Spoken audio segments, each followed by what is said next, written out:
안녕 여러분. 오늘 물리 문제를 가져왔는데요.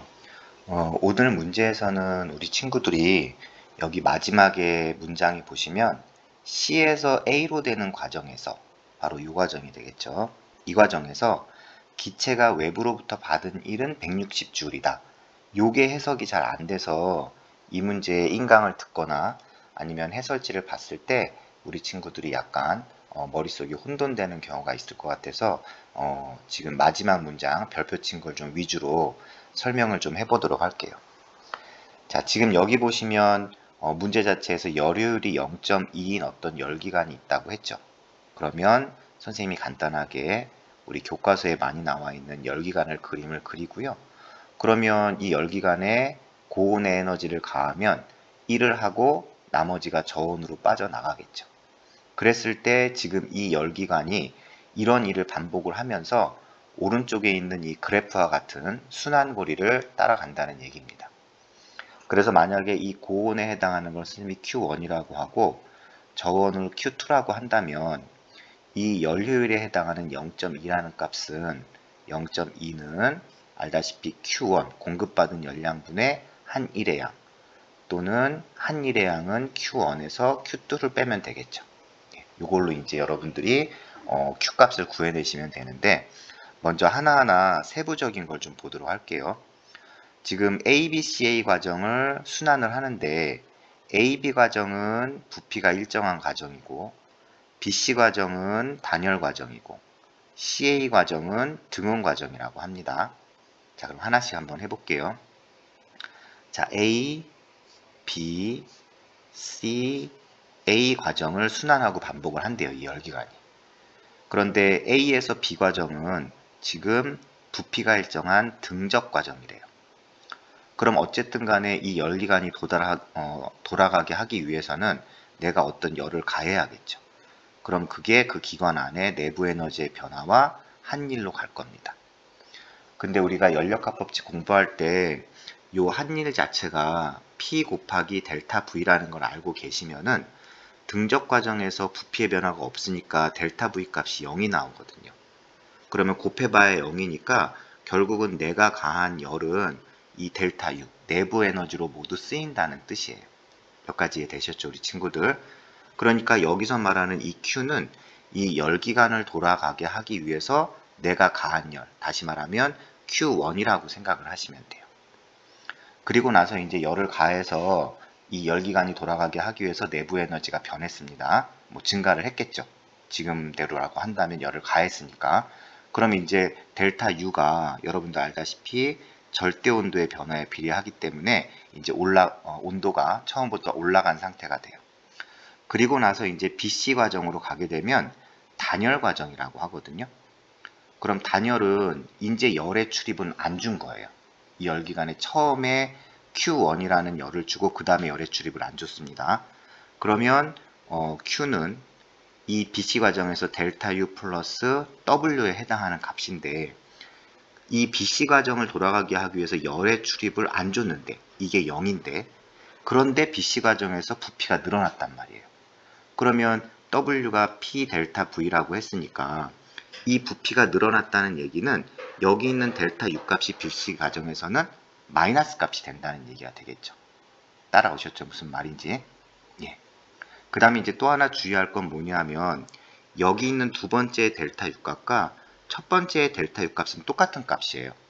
그래서 만약에 얘를 온도라고 가정을 한다면 처음에 가한 에너지만큼 온도가 올라갔다가 그냥 부피가 늘어나면서 그 온도가 줄어든다고 생각을 하시면 돼요. 그리고 이 Q 값이 0이 나오니까 두 번째 과정에서 델타 U 값과 W 값은 부호만 반대고 크기가 똑같아야 된다는 거죠. 여기까지 따라오셨죠?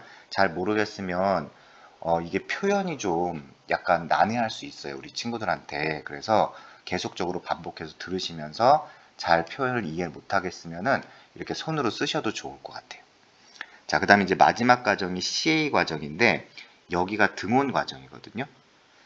자, 그런데 이 과정에서도 어쨌든 간에 연력학 법칙에 의해서 델타 U 플러스 W가 되는데 등온 과정이란 얘기는 온도의 변화가 없는 거니까 델타 U 값이 0인 거예요. 근데 문제의 핵심은 이 과정에서 외부로부터 이 기체가 받은 1, 이 W가 마이너스 160이란 소리예요. 1을 받았으니까 마이너스 값이 같겠죠. 그럼 이 Q는 뭐냐 생각을 해보세요. 만약에 CA 과정에서 이 W가 플러스 값이라면 기체가 1을 한 거예요. 그럼 기체가 열을 또 받아야겠죠. 그러니까 얘가 플러스 값이 나오면 이 Q는 그 기체가 받은 열을 얘기하는데, 흡수한 열을 얘기하는데, 이게 외부로부터 받은 마이너스 160이란 얘기는 그 기체가 외부의 열을 방출했다는 뜻이에요. 그럼 지금 제일 처음에 여기 A에서 B 과정으로 갈 때 넣어준 열밖에 없었는데 맨 마지막에 열을 방출했다는 얘기는 넣어준 게 Q1이면 이 마지막에 방출한 이 Q는 Q2가 된다는 얘기가 돼요. 그러니까 Q2 값이 160이라는 얘기가 되겠죠. 그러면 0.2가 Q1분의 Q1-160이 되니까 결국은 Q1은 200이라는 숫자가 나와요. 계산을 하시면. 그럼 생각을 해보세요. 이제 이 Q1이 200이 됐으니까 당연히 델타 U도 200이 되겠죠. 그럼 첫 번째 델타 U와 두 번째 델타 U가 같으니까 얘도 200이 될 거고요. 그럼 이 W는 당연히 마이너스 200이라고 쓰셔야겠죠. 의미를 좀 잘 파악을 하셔야 됩니다. 그래서 이 14번 문제에서 얘기하고자 하는 핵심 포인트는 그냥 각각의 과정이 있는데 그 과정의 연관고리 관계를 좀 표현을 잘 이해하셔가지고 따라오셔야 돼요. 자, 정리를 해보면 지금 AB 과정에서 가한열이 Q입니다. 그런데 등적이니까 부피의 변화가 없고요. 그럼 부피 변화 없는 상태에서 내가 가한열은 모두 다 델타 U, 온도 변화로 간다고 보시면 돼요. 그래서 BC 과정에서는요, 더 이상 열을 가하지 않았어요. 열은 0이에요. 근데 어떤 변화가 생겼어요. 어떤 변화? 부피가 늘어난 과정이 생긴 거죠. 지금 이렇게 그래프에서 보시는 것처럼. 그럼 이 부피가 늘어났다는 얘기는 델타 U가 감소해야 된다는 얘기인데 아까 가지고 있던 그 200에서 감소한다는 얘기죠. 결국은 얘가 0이 되려면 BC 과정에서 Q가 0이 되려면 델타 U와 W는 크기는 같고 부호가 반대면 됩니다. 이제 마지막 과정이 하이라이트인데 등온 과정인데 그러면 Q는 델타 U 플러스 W에서 델타 U가 제로인 거죠.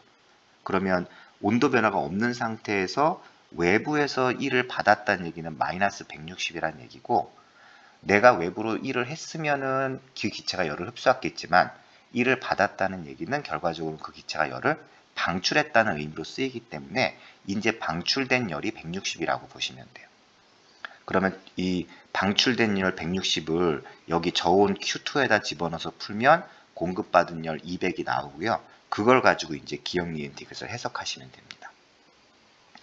그래서 기억해 보시면 기체의 온도는 B에서가 C에서보다 높다라고 얘기했는데 B는 열을 받아서 온도가 높아진 상태고 C는 단열 과정으로 하면서 부피가 늘어나고 온도가 내려간 상태니까 기억이 맞는 말이고요. A에서 B 과정에서 기체가 흡수한 열량은 A에서 B 과정에서 기체가 흡수한 열량은 계산하면 200 나왔죠? 그러니까 니은 맞고요. B에서 C 과정에서 그럼 B에서 C 과정은 요 과정이거든요. 가운데 그때 기체가 한 일이 240인데 240이 아니라 기체가 한 일은 내부 에너지의 변화와 같은 숫자를 갖게 되니까 200이라고 하셔야 돼요. 그래서 정답은 3번이 정답이 됩니다. 자, 우리 친구들이 각각의 과정을 좀 글로 정확히 쓰셔가지고 확인하는 과정이 제일 중요하니까 여러 번 반복해서 영상 보시고 스탑 누르시거나 아니면 잠시 멈춤 누르셔가지고 A, B 과정 다 글로 쓰시고 BC 과정 다 글로 쓰셔가지고 계속 여러 번 반복했으면 좋겠습니다. 이 14번 문제가 우리 친구들한테 많은 도움이 됐으면 좋겠습니다. 감사합니다.